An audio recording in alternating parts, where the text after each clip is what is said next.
Hello student, welcome to my channel Sarvan lecturer. आज हम लोग क्लास 10 जो आपका मैथ है उसमें हम लोग जितने भी मोस्ट इंपोर्टेंट आपके ऑब्जेक्टिव क्वेश्चन है, यानी कि जो आपके बहुविकल्पीय प्रश्न है और आपके अति लघुत्तरीय प्रश्न, लघुत्तरीय प्रश्न, दीर्घोत्तरीय प्रश्न सभी को सॉल्व करने वाले हैं। और आपसे रिक्वेस्ट है कि आप इस वीडियो को लास्ट तक देखना, आपको मैथ सब्जेक्ट में बहुत ज्यादा हेल्प मिलने वाला है।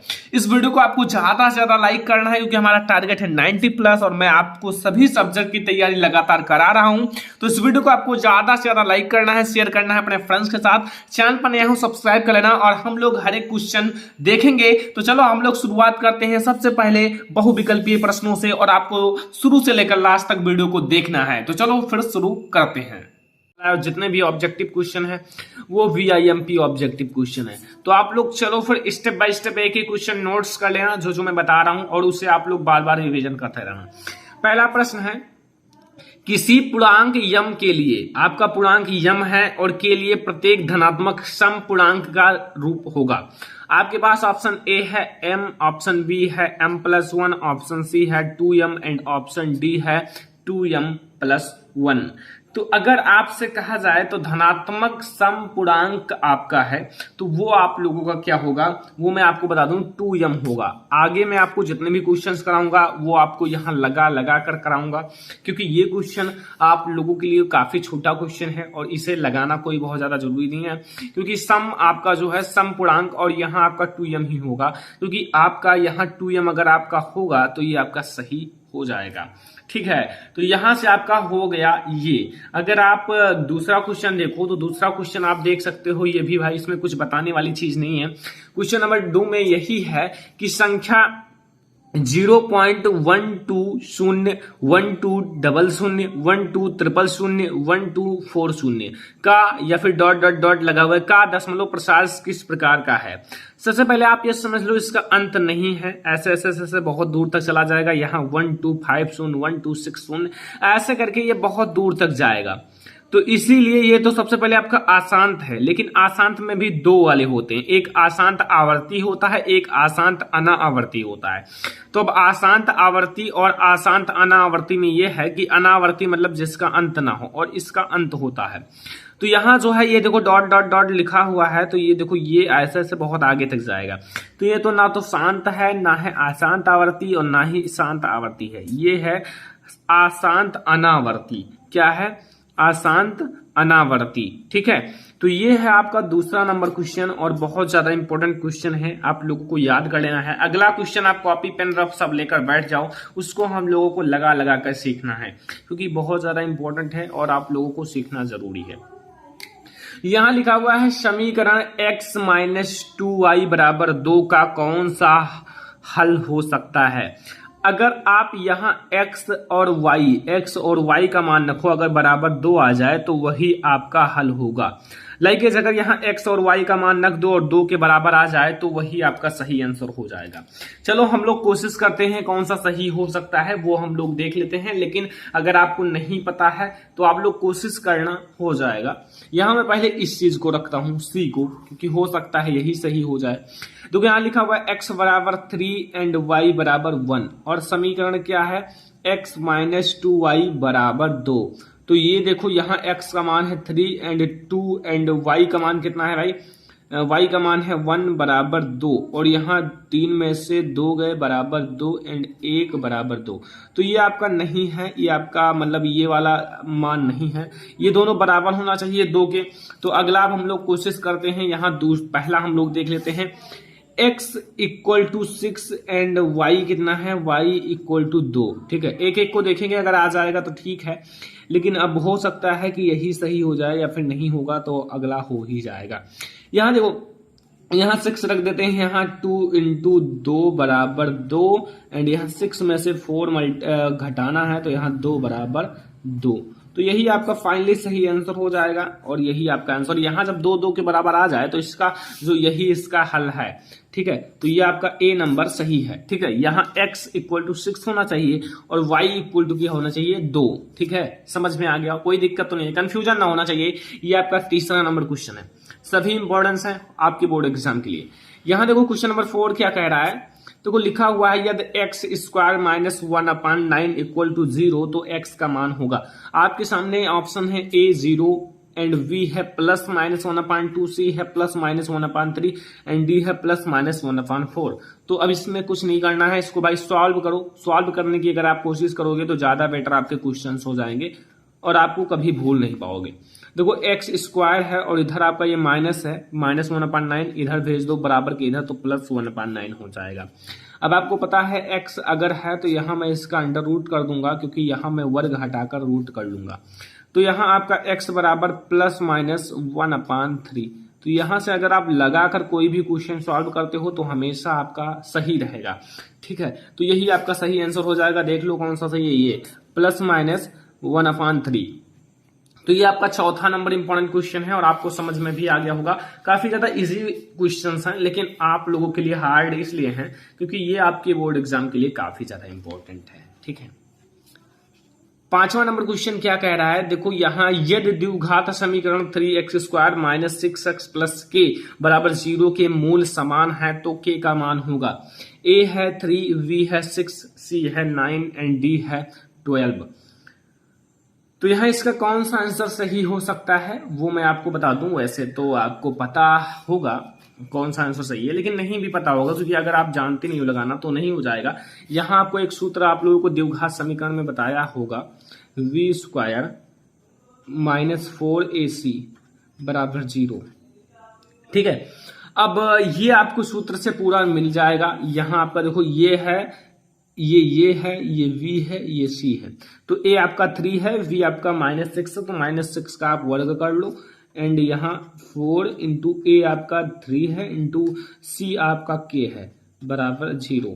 तो यहाँ 6 का वर्ग करोगे तो आपका 36 हो जाएगा, माइनस यहाँ 4 एंड 4 3 12 के इक्वल टू 0। और यहाँ आपका ये जो है मैं इस चीज को इधर कर लेता हूं, ये 36 बराबर 12 के और बराबर है दोनों, तो चाहे इधर करो चाहे उधर, तो के मैं इधर कर लूंगा और 36 में 12 से भाग दे दूंगा। तो यहाँ से के बराबर क्या आएगा 3, के का मान सीधा आप 3 आ गया, क्योंकि मैंने बहुत इजी तरीके से लगाया है।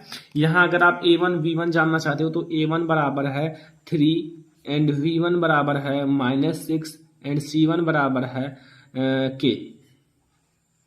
बस इसी मानों को मैंने यहाँ रख दिया है और सारा आंसर आ गया, यहाँ 3 आपका आंसर आएगा, ठीक है। तो यहां से आपको पता चल गया इसका सही आंसर क्या हो सकता है। इसका सही आंसर होगा के का मान क्या आएगा 3, ठीक है। अगला क्वेश्चन देखो, यहां देखो दी गई आकृति में त्रिभुज त्रिभुज ADV समरूप हैं त्रिभुज ADC के तब P यानी कि P का मान होगा। ऑप्शन है A 9 centimetre, B 6 centimetre, C 7 centimetre and D 8 centimetre. तो अब आपको कुछ नहीं करना है, यहां आपको ये पता है, ठीक है, ये आप लोगों को पता है। तो इसके लिए एक सूत्र है छोटा सा जो कि आप लोगों को मैं बता देता हूं। यहां लिखो, मैं ब्लैक से थोड़ा लिखता हूं। अतः संगत भुजाएं समानुपात में हैं। अतः इसके जो संगत भुजाएं हैं समानुपात में हैं। अतः संगत भुजाएं समानुपात में हैं, समानुपात में है। क्या है समानुपात में है, ये तो आपको पता है, ठीक है। समान अनुपात में इसलिए है क्योंकि ये, ठीक है। तो अब कुछ करना नहीं है, बहुत इजी अभी आपको क्वेश्चन लगने लग जाएगा। तो यहां आपको करना क्या है, AV ये किसके है समानुपात में, AC के, और ये, ठीक है, AV बटे AC, ठीक है। देखो अगर आप क्वेश्चन में माइंड लगाते हो तो क्वेश्चन आपके साथ माइंड लगाए, सॉरी AV है, AV आपका ऊपर रहेगा और बटे AC, और ये आपका 2 है तो V and D and D and C, V and D and D and C सभी का मान रख दो, आपका ऑटोमेटिक आंसर आ जाएगा। चलो फिर मैं आपको दिखाता हूं आंसर लाकर। तो यहां क्या है, यहां आपका A एंड V कितना है 18 सेंटीमीटर, AV 18 सेंटीमीटर बटे AC कितना है, AC है P एंड यहां देखो ये भी P है और ये 2 है, ये भी P ही है और ये 2 है। तो ये हो जाएगा P² बराबर 18 दूना 36 एंड आप p का वर्ग करो, p बराबर करोगे तो यहाँ अब आपको मैं समझा दूं कि यहाँ अगर आप जानना चाहते हो तो p बराबर आपका √36 हो जाएगा और p बराबर आपका हो जाएगा 6। 36 का रूट होता है 6, तो यहां से अगर 6 कहीं लिखा हो तो वही सही आंसर हो जाएगा। 6 आपका सही आंसर हो जाएगा। देखो मैं हर एक न्यूमेरिकल लगा करके क्यों सिखा रहा हूं कि आपको कोई दिक्कत ना हो, आपके मतलब हमेशा याद रहे, क्योंकि अगर आप कोई चीज सीखते हो लगा लगा कर मैथ में तो आपको वो कभी नहीं भूल पाओगे। और अगर मैं ऑटोमेटिक बता देता 6 सही है तो आप क्या समझते, इसमें क्या सही है, कैसे आया, क्या समझते। यहां मैं बता देता k का मान 3 है तो आप इसमें कैसे समझोगे कि क्या मान 3 कैसे है, कहां से आया, तो ऐसे में दिक्कत हो जाता है। तो इसीलिए मैं आपको लगा लगा कर सिखा रहा हूं। यहां लिखा क्या है, लिखा हुआ है यदि tan x आगे लिखा हुआ है x tan 45 degree and into cos 60 degree बराबर sin 60 degree and cot 60 degree, तो x का मान होगा। अब यहाँ कितना इजी क्वेश्चन है, अब आपको मतलब ये आना चाहिए tan 45 डिग्री का मान क्या होता है, cos 60 डिग्री का मान क्या होता है, sin 60 डिग्री का मान क्या होता है एंड cot 60 डिग्री का मान क्या होता है। ये अगर आपको पता है तो ये न्यूमेरिकल ये क्वेश्चन आप लगा पाओगे, वरना आप नहीं लगा पाओगे। तो मैं आपको एक बार ये क्वेश्चन नोट कर लेता हूं क्योंकि आपको अलग से समझा दूंगा, और इस पर ऑटोमेटिक ऑलरेडी वीडियो बना दिया गया है इन सब के मान का। तो ये सब आपकी गलती, अगर आप नहीं देखते हो तो आपकी गलती है, ठीक है, आप लोग देखो, ठीक है। तो यहाँ मैं आपको मान बताता हूँ, यहाँ x आपका लिखा है, tan 45 डिग्री का मान आपको पता है 1 होता है, एंड यहाँ cos 60 डिग्री का मान कितना होता है, cos 60 डिग्री का मान 1/2 होता है, एंड इक्वल टू यहाँ sin 60 डिग्री का मान होता है √3/2, एंड यहाँ cot 60 डिग्री का मान होता है 1/√3, ठीक है। फिलहाल आपको पता चल गया होगा, एंड यहाँ √3 से √3 कट जाएगा, और यहाँ आपका बचेगा x/2 एंड बराबर 1/2, x/2 एंड 1/2। यहां से आपका 2x बराबर 2 एंड x बराबर 2/2, x बराबर 1 आएगा। तो यही आपका आंसर हो जाएगा x बराबर 1। यहां से x का मान 1 आ गया, और यहां अगर आपको कहीं 1 दिख रहा है तो उसी पर टिक लगा दो, आपका 1 सही हो जाएगा। देखो अगर आपको ये सारी चीजें थोड़ी थोड़ी समझनी है ना तो मतलब कुछ है नहीं क्वेश्चन में। पहली बात, आपको इसका फार्मूला सभी का आना चाहिए, फार्मूला क्या है क्वेश्चन का, ये किस फार्मूला पर बेस्ड है। सेकंड, आपका ये जो डिग्री का मान है। थर्ड, आपका थोड़ा कैलकुलेशन तेज होना चाहिए। ये सारी चीजें थोड़ी थोड़ी तेज अगर आपका है तो आप ऑटोमेटिक सारे क्वेश्चन लगा सकते हो, वरना आप भी ऐसे घूमते फिरोगे नहीं लगेगा क्वेश्चन। अगला क्वेश्चन देखो, यहां क्या है, 12 सेंटीमीटर त्रिज्या। अब आपको माइंड में आना चाहिए कि हाँ यहाँ r 12 सेंटीमीटर है। देखो कोई भी चीजें दी हुई है तो उसको माइंड में पहले आ जाना चाहिए कि यहाँ त्रिज्या दी हुई है वाले एक वृत्त का त्रिज्यखंड का क्षेत्रफल होगा, जबकि कोण कितना दिया हुआ है 60 डिग्री। कोण 60 डिग्री दिया हुआ है और त्रिज्यखंड का क्षेत्रफल ज्ञात करना है। सोचो कैसे हम लोग ज्ञात कर सकते हैं, कुछ नहीं, अगर आपको त्रिज्यखंड का क्षेत्रफल का कोई फार्मूला हो तो बताओ। वैसे है फार्मूला, अगर आप नहीं जानते हो तो मैं आपको बताऊंगा, लेकिन त्रिज्यखंड के फार्मूला का सूत्र है त्रिज्यखंड का क्षेत्रफल। अगर आप जो चैप्टर नहीं पढ़े हो और उसका भी मैं इंपॉर्टेंट बता रहा हूं तो आपको पढ़ लेना है, मतलब वो आपको जो इंपॉर्टेंट बता रहा हूं उसको आप पढ़ो, क्योंकि ये सारी चीजें आगे चलकर आपको बहुत ज्यादा काम आएंगी। हो सकता है आप ये चैप्टर ना पढ़े हो तो कोई दिक्कत नहीं, आप क्वेश्चन को पढ़ो, क्वेश्चन को समझो। जब इधर आपका समझने की क्रिया ज्यादा तेज रहेगी तो आप उधर क्वेश्चन को ज्यादा तेजी से लगाओगे। इसीलिए मैं हर एक चैप्टर का लगभग क्वेश्चन लेता हूं, ठीक है।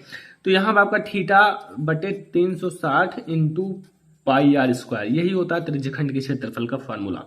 यहां आपका थीटा दिया हुआ ये 60 डिग्री, एंड ये आपका 360 डिग्री है, इंटू पाई है 22/60, या फिर ये हटाओ, पाई ऐसे रहने दो, ठीक है, पाई का मान ना रखो। एंड ये कितना है 12 का वर्ग कर लो, त्रिज्या है 12 सेंटीमीटर, तो 12 का वर्ग कर दो, ठीक है। वैसे आपकी बुक में पाई का मान नहीं लिखा है, 360 इंटू ये हो जाएगा पाई इंटू 144, ठीक है। ये आपका काट दो छा, और छा को इससे काटोगे तो 6 दूनी 12, एंड यहाँ बचेगा 2, एंड 6 चौकी 24, 24 पाई। आपका पाई का मान नहीं रखा है, पाई में आंसर दिया ही हुआ है, तो इसीलिए मैंने 24 पाई सीधा रख दिया। अगर आपको निकालना है तो 24 गुणे 22 बटे 7 से आप कर लेना, आपका आंसर आ जाएगा। लेकिन यही आपका आंसर आपके बुक में लिखा हुआ है, फिर इतना ही आपका आंसर हो जाएगा। ठीक है, कोई दिक्कत नहीं है। छोटी मोटी दिक्कत हो तो बताना। वैसे अब इसमें क्या दिक्कत है, छोटी चीजें हैं ये सारी चीजें। अगला देखो क्वेश्चन नंबर 9 में आपसे क्या कह रहा है कि क्वेश्चन नंबर 9 आपसे क्या कह रहा है कि एक वेलन तथा शंकु की ऊंचाई, एक वेलन है तथा एक शंकु है कि ऊंचाई तथा त्रिज्या बराबर है, उसके आयतन का अनुपात होगा। कितना इजी क्वेश्चन है। अब ऐसे क्वेश्चंस आपको हमेशा छोटे छोटे क्वेश्चंस हैं। देखो इसकी मतलब वेलन तथा शंकु की त्रिज्या दी हुई है तथा ऊंचाई, तो यहां आप लिख लो माना बेलन तथा शंकु की ऊंचाई तथा त्रिज्या h तथा r है। h तथा r है। h मतलब ऊंचाई हाइट एंड r मतलब रेडियस यानी कि त्रिज्या। अब इन दोनों का हमें अनुपात ज्ञात करना है। तो सबसे पहले आपको पता होना चाहिए वेलन का, मैं फिर से लिख देता हूं बेलना नहीं बेलन, वेलन का आयतन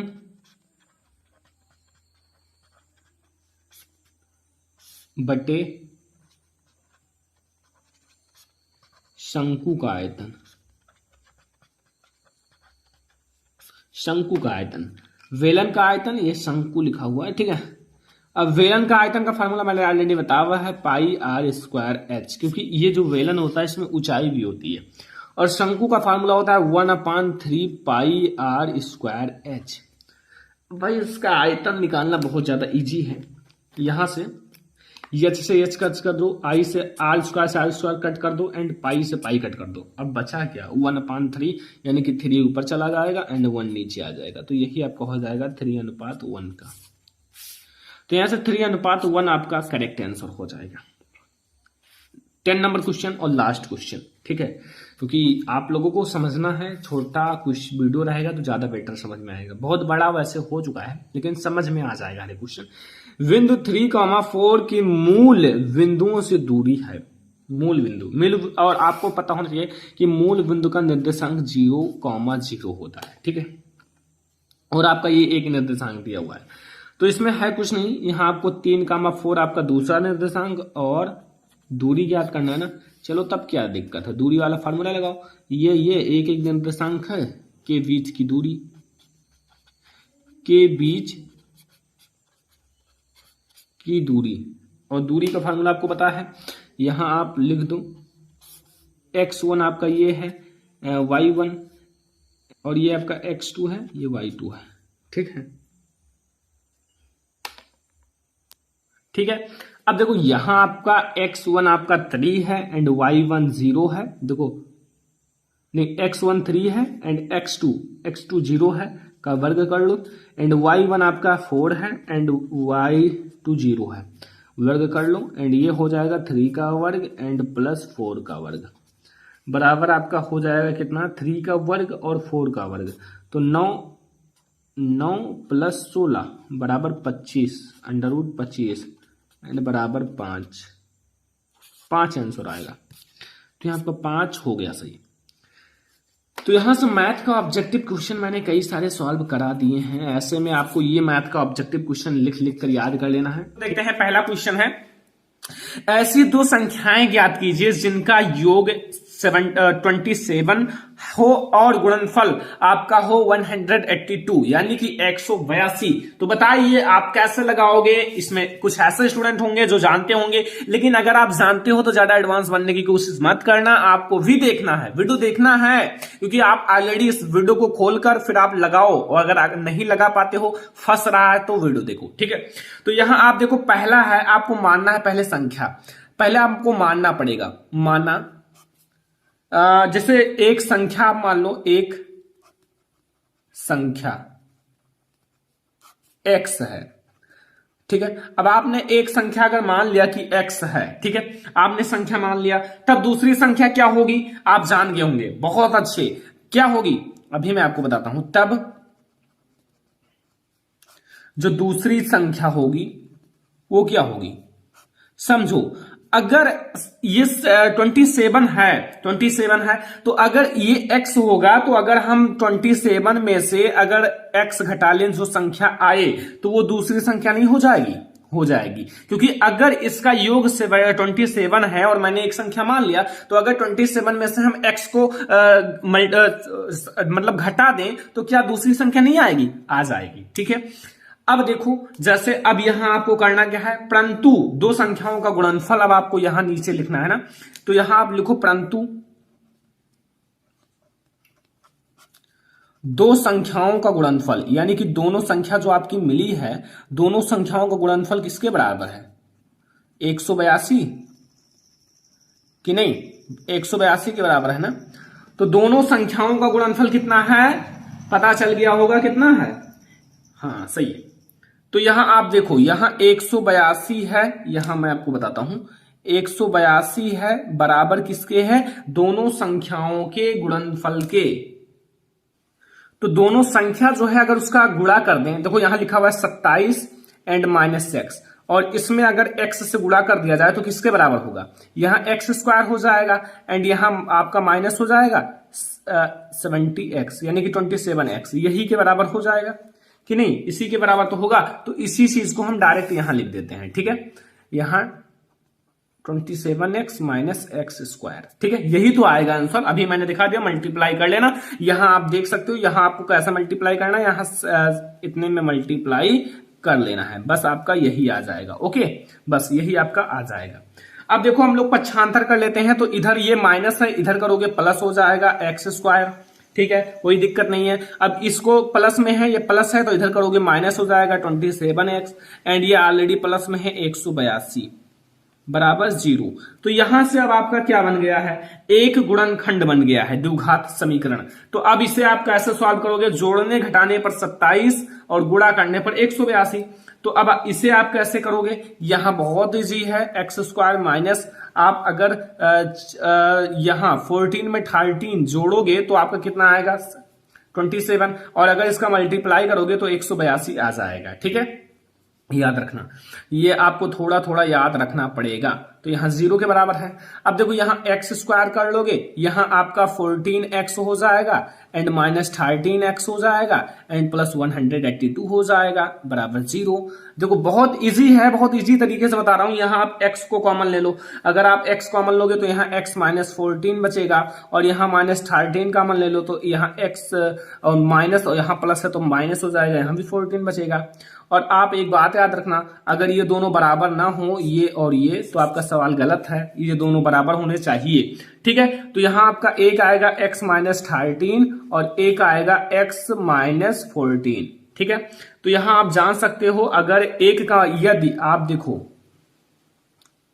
यदि अगर एक को बढ़ा जाए, x 13 बराबर 0 कर लिया जाए तो यहां x बराबर आएगा 13। और इसी प्रकार से दूसरा देख लो, दूसरा अगर x -14 है, x -14 बराबर 0, तो x बराबर 14 ही आ जाएगा। तो यहां से आपको दो मान मिल गया, एक तो x बराबर 13 मिल गया, ठीक है, और एक मिल गया x बराबर 14। ओके, तो यहां से आपको दो मान मिल गए। तो यहां जो आपका हो जाएगा, अब यहां एक बात समझो, अगर हम मान लें कि पहली संख्या 13 होगा तो दूसरी संख्या 14 होगा, लेकिन यहां x में कोई अंतर है नहीं, तो यहां अगर हम ये मानेंगे, अतः हम ये भी मान सकते हैं पहली संख्या 14 होगा तो दूसरी संख्या 13 होगा। तो यहां आपकी जो अभिष्ट संख्याएं होंगी, जो अभिष्ट संख्याएं होंगी, ये याद रखना, अभिष्ट संख्याएं कौन कौन सी हो सकती हैं, बताओ जल्दी फटाक से। यहां एक तो हो सकता है पहली संख्या 13 तो दूसरी होगा 14, या फिर अथवा आप ये भी लिख सकते हो, पहली संख्या आपका अगर 14 हो जाएगा तो दूसरी संख्या 13 होगा। बस ये आप याद रखना, बस इतना ही रखना है। तो ये क्वेश्चन बहुत ज्यादा इजी था, अगर आप ध्यान से देखे होंगे तो 2 मिनट में आप समझ जाओगे। नोट कर लो फटाक से, और हाँ जल्दी से इसे याद कर लो, मतलब लगा लो 2-3 बार रफ में, फिर आपको सब कुछ समझ में आ जाएगा। तो पहला क्वेश्चन आपको समझ में आ गया, दूसरा क्वेश्चन आपके सामने आ चुका है। ओके, दूसरे क्वेश्चन में आपको क्या करना है, ये आपका बहुत अच्छा सा क्वेश्चन है और बहुत ज्यादा इंपॉर्टेंट है, इसलिए मैंने लिया है। ठीक है, तो जल्दी से आप लोग देखो, पढ़ो, फिर मैं आपको इसको बताता हूं। लिखा क्या है, देखो, उस बिंदु के निर्देशांक ज्ञात कीजिए, ये आपका निर्देशांक ज्योमिति से है, जो -1,7 और 4,-3 को मिलाने वाले रेखाखंड को 2:3 के अनुपात में विभाजित करती है। तो बहुत ज्यादा इजी तो है ये। ठीक है, यहां एक्स वाई का मान ज्ञात कर लो, बस आ जाएगा। और मैंने जब आपको मैथ का फार्मूला पढ़ा रहा था तो उसमें एक्स वाई का मान कैसे ज्ञात किया जाए वो बताया था, लेकिन सबसे पहले यहां x1 क्या है पहले ये समझ लो। ठीक है, x1 क्या है इसमें, एंड x2 क्या है, एंड ये सब बताएंगे भी, एंड y1 क्या है, एंड y2 क्या है, ये सब अभी बता रहे हैं। देखो समझना, यहां x1 जो है ना, ये दोनों चीजें दी हुई है, तो x1 ये है -1 वाला। ठीक है, -1। अब इसका आगे वाला, दोनों का आगे वाला x1 होता है एंड x2 होता है, तो ये 4 हो जाएगा। एंड y1 पीछे वाला है 7 और इसका y1 क्या है -3। ठीक है, अब यहां एक चीज और दिया हुआ है, यहां अब देखो, और आपको एक चीज दिया हुआ, विभाजित करते हैं तो यहां m1 तथा m2 दिया हुआ है, m1 तथा m2 दिया हुआ है। m1 है 2 एंड m2 कितना है 3। बस यही 2:3 को मैंने ऐसे लिख लिया है, 2 और 3। अब आप पहले x का मान ज्ञात कर लो, फिर y का। x का मान ज्ञात करने के लिए आपको एक फार्मूला पढ़ाया था, m1 यानी कि x2 यानी कि 12 एंड प्लस m2 x1 21, 12 21 बटे m1 प्लस m2।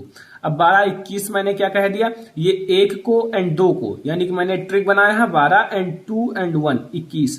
तो यहां से x का मान आप ज्ञात कर लो। तो x का मान आपको ज्ञात करने के लिए सबसे पहले आप m1 का मान रखो, m1 का मान है 2, कितना है 2 है, एंड इंटू x2 का मान है 4 एंड प्लस m2 का मान है 3 इंटू x1 का मान है -3। ठीक है, सॉरी -1। अब देखो नीचे, अब ये तो आपको पता है m1 m2 कितना है, कितना है 2 + 3 है ना। चलो अब देखो, यहां 4 दूनी 8 एंड यहां 3 माइनस में हो जाएगा, बटे 5 बराबर 5 बटे 5 इक्वल टू 1। तो ये आपका आया x का मान 1 आया। अब y का मान अगर आपको ज्ञात करना है तो जस्ट वही फार्मूला है, केवल x के स्थान पर y कर दो बस। जैसे यहां फार्मूला है m1 y2 और x1 में x2 था, और m2 y1 बटे m1 प्लस m2। बस यहां मान रख लो। यहां m1 का मान आपको पता है 2 है, इंटू y2 का मान आपको पता है, ये देखो -3 है ना, -3 है। ओके, सब अभी लग जाएगा, बहुत ज्यादा इजी है। एंड m2 का मान 3 है, इंटू y1 का मान 7 है। y1 का मान दिखा दें, ये 7 है। ठीक है, एंड बटे में अगर आप लगाना चाहते हो, बटे में 2 + 3 वही सेम है। तो यहां 4 दूनी 6, यानी कि ये आपका हो जाएगा 6 के बराबर।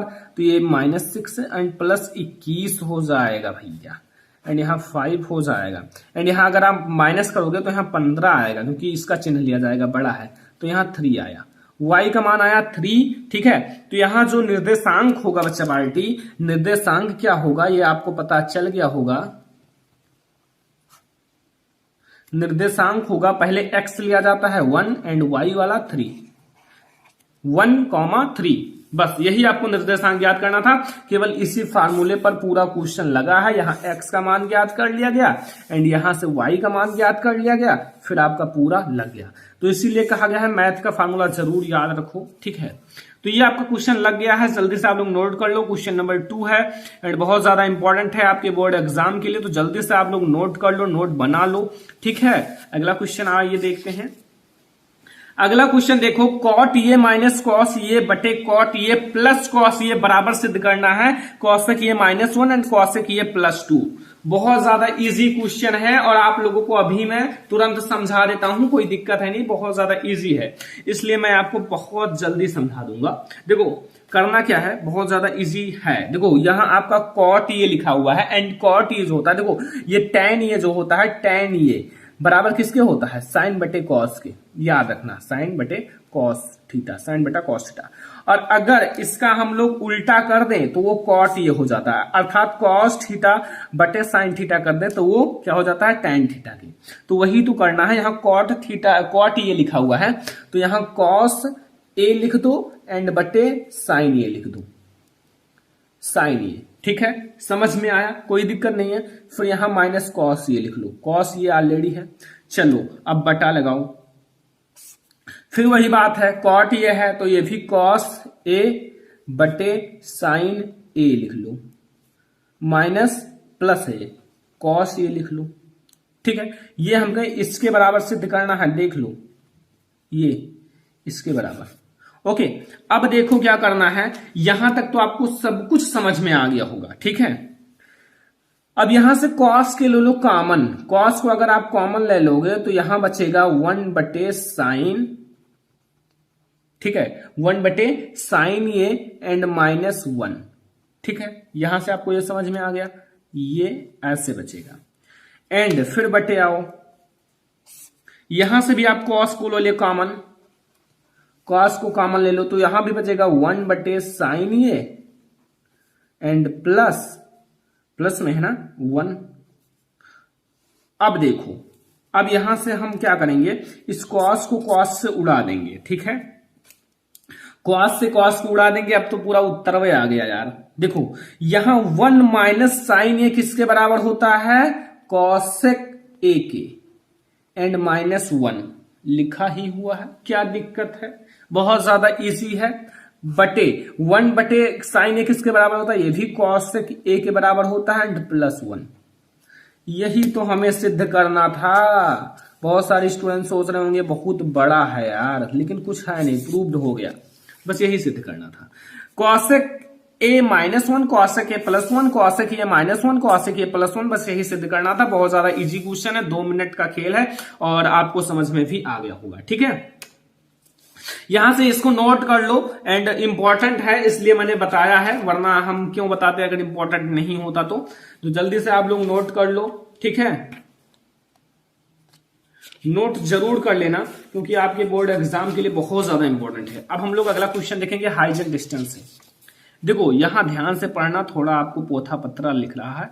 देखो लिखा है कि एक नदी की चौड़ाई ज्ञात करने के लिए जब हम नदी के किनारे से उस पार बिल्कुल किनारे पर स्थित किसी पहाड़ी को देखते हैं, ठीक है, क्या करने के लिए, नदी की चौड़ाई ज्ञात करने के लिए, ठीक है, तो उसकी चोटी का उन्नयन कोण 60 डिग्री बनता है और जब किनारे से 100 मीटर पीछे हटकर देखते हैं तो उसका उन्नयन कोण 30 डिग्री बनता है। तो चौड़ाई ज्ञात कीजिए। सबसे पहले जिसे ज्ञात करना है उसे x मान लो, जिसे भी ज्ञात करना हो। तो यहां हमें चौड़ाई ज्ञात करना है ना, तो यहां आप चौड़ाई को x मान लो, ठीक है, एंड अभी आपको समझ में आएगा, ध्यान से देखो, ठीक है। देखो यहां आप चौड़ाई को x मानो, सबसे पहले आप एक फिगर बनाओ, ठीक है, यहां ये है, यहां एक एंड ये नदी की चौड़ाई है, इसको x मान लो। अभी आपको समझ में आएगा तुरंत, मैं बहुत अलग सा बनाता हूं। और नदी के किनारे देखो, यहां एक नदी की चौड़ाई ज्ञात करने के लिए हम नदी के किनारे उस पार बिल्कुल किनारे पर किसी पहाड़ी को देखते हैं। तो यहां आप क्या करो कि पी क्यू चित्रानुसार स्थान जो है ना V पर पहाड़ी पी क्यू। अब देखो यहां आप इसका हाई GH मान लो, एच, ठीक है, अभी आपको समझ में आएगा। ये पहाड़ी है, ये पहाड़ी है, इसे आप पी नाम दे दो, इसे क्यू नाम दे दो, ये पहाड़ी है, ठीक है। और अगर हम यहां से नीचे से इस पहाड़ी को देखते हैं, ध्यान से देखना, इस पहाड़ी को हम लोग देखते हैं यहां से, थोड़ा सा हमें टेढ़ा करना पड़ेगा ऐसे, ठीक है। तो यहां उन्नयन कोण 60 डिग्री बनता है, ठीक है, समझ में आया। अगर हम यहां पहाड़ी की चोटी को देखते हैं तो 60 डिग्री बनता है, इसको x मान लिया, तो यहां आप v मान लो, ठीक है, p क्यों v, ठीक है। अब देखो अगर हम 100 मीटर इस पहाड़ी के पीछे जाते हैं, 100 मीटर मैं यहां पीछे जाऊंगा, ऐसे आपको पीछे आना है, ये 100 मीटर पीछे, ये मान लो 100 मीटर है, सब मानना है तो क्या दिक्कत है, यहाँ ए मान लो। तो 100 मीटर हम पीछे आ गए, तो अगर यहां से हम पहाड़ी को देखते हैं, इसे ऐसे मिलाना है, ठीक है, चलो हम मिलाते हैं स्केल की सहायता से। अगर आप यहां से देखते हो तो इसका 30 डिग्री का कोण बनता है। बस यहीं से आपका सवाल पूरा लगेगा। यहां से ऐसे हम लोग देखते हैं, यहां से हम लोग ऐसे ऊपर की तरफ सब चोटी को देखते हैं।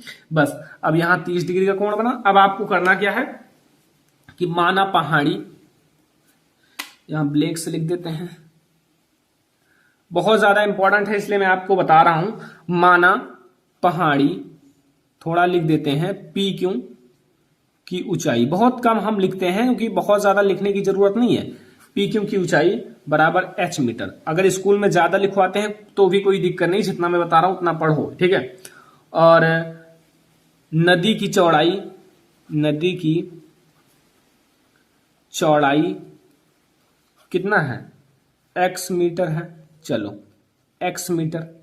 अब आपको करना क्या है, यहां आपको लिखना है समकोण त्रिभुज। ये समकोण त्रिभुज बनेगा, अभी दिखाता हूं। समकोण त्रिभुज वी क्यू पी में, बी क्यू पी में, वी पी क्यू आपको ये वाला लेना है 60 डिग्री वाला, ठीक है। अब इसमें देखो क्या क्या दिया हुआ है। यहां दिया हुआ लंब, लंब ये है एंड आधार ये है। तो लंब बटे आधार किसका मान होता है, tan थीटा का, tan थीटा का। तो tan थीटा का लंब बटे आधार मान होता है। तो यहां P क्यू बटे V q equal to tan 60 degree, tan 60 degree. और इसका मान है P क्यू का H है और इसका X है, बराबर इसका √3 है। तो इसका जो ये आपका इक्वेशन नंबर फर्स्ट नाम दे दो। बस इतना ही आप समझो जितना मैं कह रहा हूं। अब पुनः पुनः आपको दूसरा समकोण त्रिभुज लेना है। समकोण त्रिभुज, दो त्रिभुज है ना, एक तो 60 डिग्री वाला बना, एक ये 30 डिग्री वाला भी लेना पड़ेगा। तो समकोण त्रिभुज आपको लेना है त्रिभुज ए क्यू पी में। इसको लिखो या ना लिखो, मैंने आगे त्रिभुज बना दिया है। ए क्यू पी पूरा लेना है, ठीक है। तो यहां 30 डिग्री बनना है, वही काम है। ये आपका 100 डिग्री है एंड ये एक्स है, तो एक्स एंड अगर आप लोगे तो +100 कर लो, तो ये आपका हो जाएगा। और ये एच तो है ही, ठीक है। तो यहां आपको करना क्या है, कुछ नहीं करना है। यहां आपको लिखना है एच है हाइज एंड एक्स +100 है, बराबर आपका किसके है, tan 30 डिग्री का, ठीक है। tan 30 डिग्री समझ में आ गया, कोई दिक्कत तो नहीं है। अब समीकरण 1 तथा समीकरण 2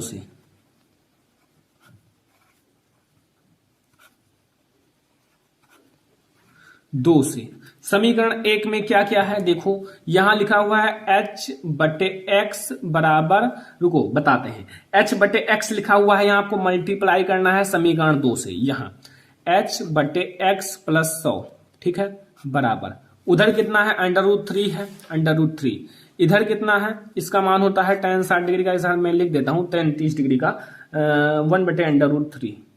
तो यहां इसको मल्टीप्लाई कर लो 1/√3। कुल मिला के समीकरण 1 को समीकरण 2 से मल्टीप्लाई कर लेना है, बस आपका आंसर आ जाएगा, ठीक है।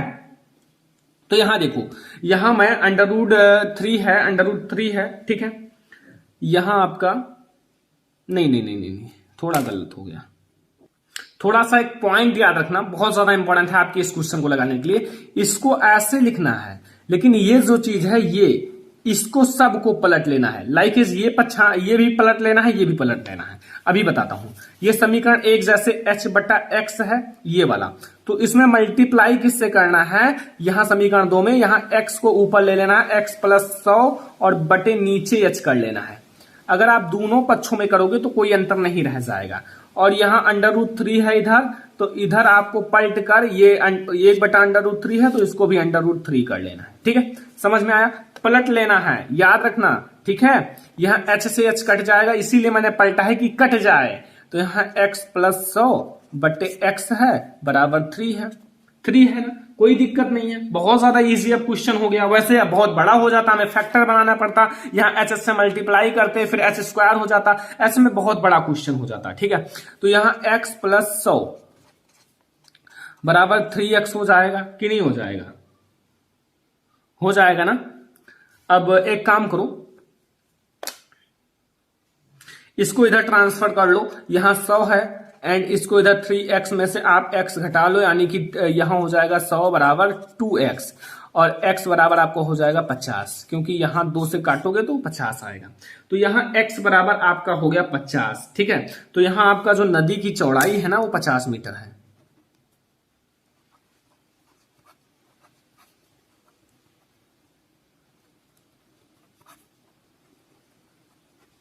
पचास मीटर है।